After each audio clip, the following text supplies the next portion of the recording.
एक ऐसा बंदा जो कि सब्जियां बेचता था ताकि वो केमिकल खरीद सके, और उसे खरीदे हुए केमिकल को वो यूज करता था अपने यूट्यूब के कंटेंट क्रिएशन के लिए। हाँ, उस वक्त नया नया यूट्यूब भी आया हुआ था। उस बंदे को यूट्यूब पे डालने के लिए कोई अलग कंटेंट नहीं मिला, इसीलिए वो सबसे हटके एक्सपेरिमेंट वीडियोस पे ध्यान देने लग गया। यानी कि उसके चैनल का मेन टॉपिक रहता था एक्सपेरिमेंट वीडियोस को अपलोड करना। और उस जमाने में इस टाइप के कंटेंट में बहुत ही कम कंपटीशन था, यानी कि कोई कंटेंट क्रिएशन में जाना ही नहीं चाहता था। और कंटेंट क्रिएशन में भी एक्सपेरिमेंट में नहीं भूल के भी नहीं। और जब नया नया यूट्यूब भी आया तो उसको ये भी नहीं पता था कि इस पे हम भी अपने वीडियोस अपलोड कर सकते हैं। उसका नॉलेज तो बस इतना था कि जो इस यूट्यूब के अंदर पहले से क्रिएटर बैठे हैं बस वही है, वही अपलोड कर सकते हैं, वही डिलीट कर सकते हैं, हम तो बस देखने वाले हैं। लेकिन जब उसे क्रिएट योर का ऑप्शन दिखा तब उसे पता लगा कि हम भी कुछ बना सकते हैं, यानी कि हम भी अपना एक कंटेंट अपलोड कर सकते हैं। और जब इसके बारे में उसको पता चला तब उसने बेझिझक एक अपना ब्रांड न्यू वीडियो अपलोड कर दिया, जो कि फर्स्ट वीडियो ही होता है, जो कि कुछ इस तरीके से था। How to open the lock without key.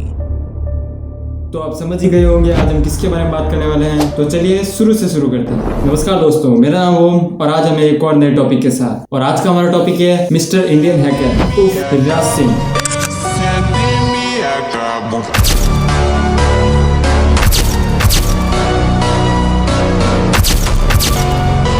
Dilraj Singh 8 जनवरी 1996 अजमेर राजस्थान में जन्म होता है दिलराज सिंह का। उसके पिताजी पेशे से किसान और माता हाउसवाइफ, और फैमिली कंडीशन मिडिल क्लास। लेकिन दिलराज सिंह बचपन से ही बहुत ही खुफिया मानसिकता के थे, यानी कि एक्सपेरिमेंट का तो इतना ही ज्यादा शौक था कि वो अपने स्कूल में जब भी जाते तो जो काम उन्हें करने के लिए मना करते थे वो काम वो जानबूझ के करते थे, यानी कि स्कूल वाले सिस्टम से तो पूरा उल्टा ही। और शायद इसी एक्सपेरिमेंटल माइंडसेट के कारण ही आज वो यहाँ पे, यानी कि इतने बड़े यूट्यूब चैनल को मैनेज कर रहे हैं। और तो और अभी उनकी टीम देखी जाए तो गिनने में भी गिनती भूल जाते हैं। उन्होंने अपनी पढ़ाई CBA सेकेंडरी स्कूल अजमेर से की थी और 12th के बाद सम्राट पृथ्वीराज चौहान सरकारी महाविद्यालय अजमेर चले गए और वहां से उन्होंने अपना ग्रेजुएशन की। और ग्रेजुएशन भी पूरी नहीं, आधी। लेकिन उस समय से उनकी एक बहुत ही अच्छी आदत रही थी, यानी कि उनको अपने परिवार के ऊपर डिपेंड नहीं रहना था, यानी कि घर से पैसा मांगना तो उनकी डिक्शनरी में था ही नहीं। इसीलिए वो शुरुआत में छोटे मोटे काम करने लग गए। अपने पिता के साथ कई साल खेती की और अपने पिता का हाथ बढ़ाया, और कुछ साल बाद इधर उधर के छोटे काम करने लग गए और वहां से थोड़े बहुत पैसे कमाने लगे। और उन्हीं पैसों से अपना एक नया स्मार्टफोन ले लिया, और फोन तो ले ही लिया था और उसमें यूट्यूब तो वैसे भी प्री इंस्टॉलेड आता है। तो उस वक्त दुनिया से जुड़ने का सिर्फ एक ही तरीका था, गूगल,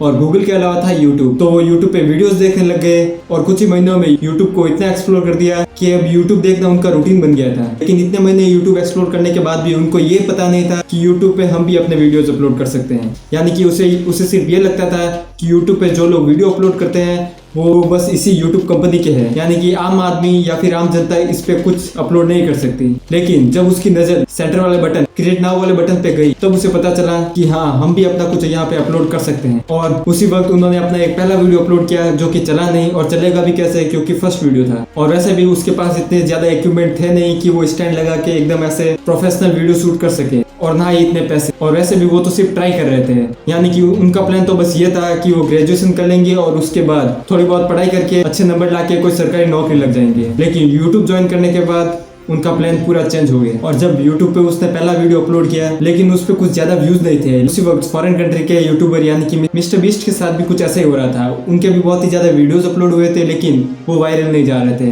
कुछ इसी तरह हमारे भारत में भी दिलराज सिंह के साथ हो रहा था। लेकिन दिलराज सिंह जो कि साइड वर्क भी करते थे, यानी कि इधर उधर के छोटे बड़े काम जिससे उनको काफी अच्छा रेवेन्यू मिल रहा था, यानी कि अच्छे पैसे आ रहे थे, तो उन्हीं आए पैसों से उन्होंने आगे जाके वीडियो एडिटिंग सीख ली और अभी वो कंटेंट क्रिएशन की इंडस्ट्रीज में उतर गए थे।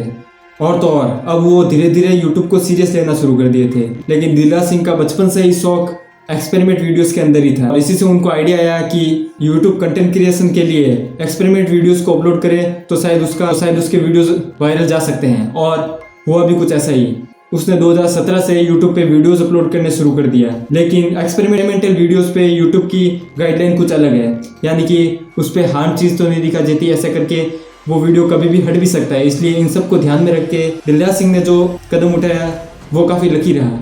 और जब उसको पता चला कि एक्सपेरिमेंटल वीडियोस के अंदर कंपटीशन और भी कम है, बाकी दूसरे कंटेंट में देखा जाए तो एक्सपेरिमेंटल वीडियोस में बहुत ही कम कंपटीशन था, इसीलिए उसको एक और भी अच्छा मौका मिल गया है। और उसने इसी बात का फायदा उठाते हुए 14 जनवरी 2017 में एक अपना पहला वीडियो अपलोड किया, और उस वीडियो का टाइटल था how to open a door lock, यानी कि उसने अपने पहले वीडियो में ही कुछ ऐसा किया।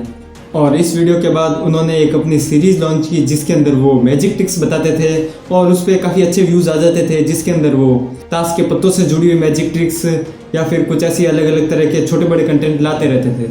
और धीरे धीरे वो वीडियो बनाते गए और उसमें से एक एक्सपेरिमेंटल केमिकल वीडियो काफ़ी ज़्यादा वायरल हो गया था और उस वीडियो पे इतने ज़्यादा व्यूज़ आए और वो भी पूरे 1000 व्यू, जो कि उस वक्त उसके लिए बहुत ही बड़ी बात थी।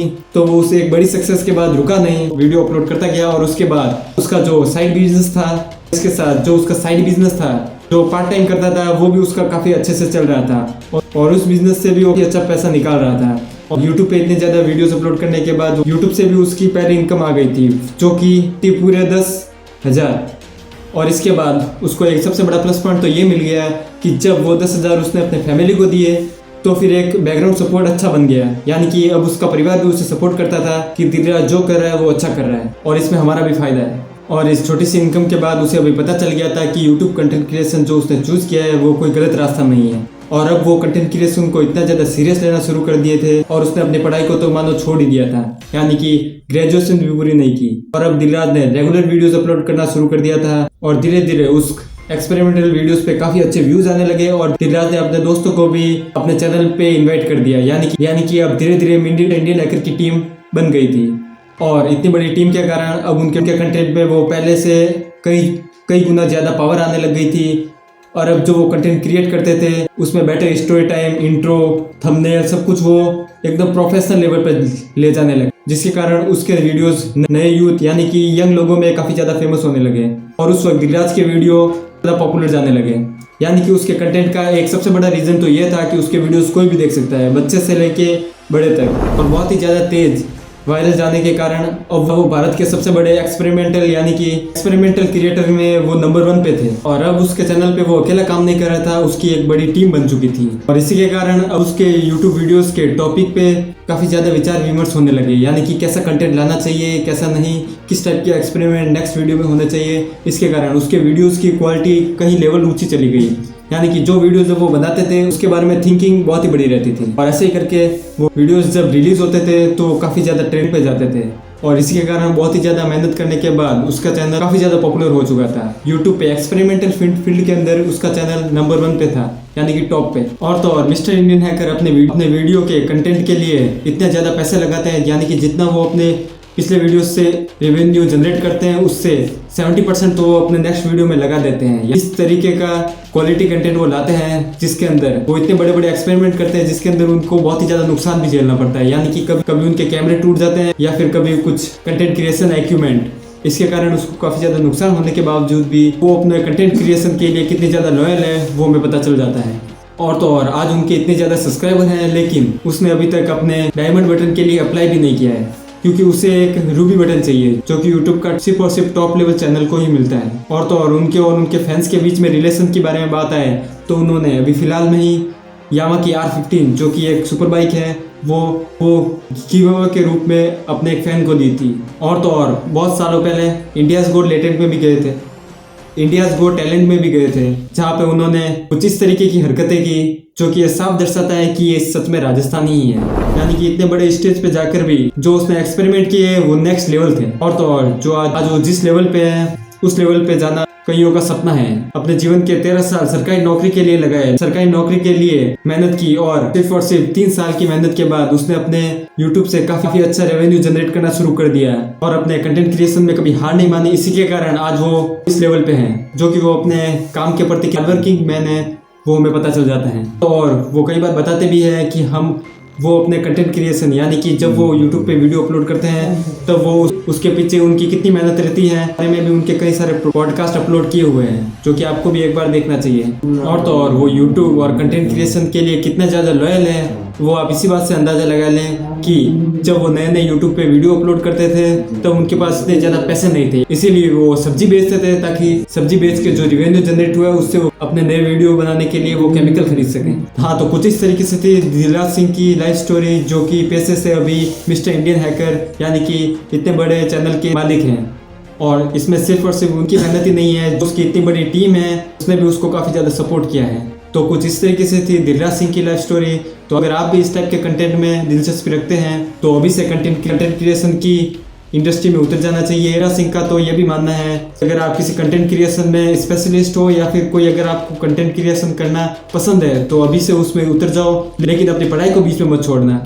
और ये बात शायद आप पे जचती नहीं है दिल, क्योंकि आपने भी अपने कंटेंट क्रिएशन के लिए पढ़ाई को छोड़ दिया था। तो अगर आपको भी मेरा कंटेंट क्रिएशन अच्छा लगता है तो मैंने कुछ और भी नए नए वीडियो अपलोड किए हैं जो कि आपको इस तरफ दिखाई दे रहा होगा। इस वीडियो में मैंने कैरी मिनाटी के बारे में बात की है, यानी कि उसके लाइफ स्ट्रगल, उसकी पूरी लाइफ स्टोरी एक्सप्लेन की हुई है, जो कि आपको एक बार देखनी चाहिए। तो दोस्तों, आपको ये वीडियो कैसा लगा कमेंट बॉक्स में जरूर बताना। और आज के लिए बस इतना ही, मिलते हैं अगले वीडियो में, तब तक के लिए बाय बाय।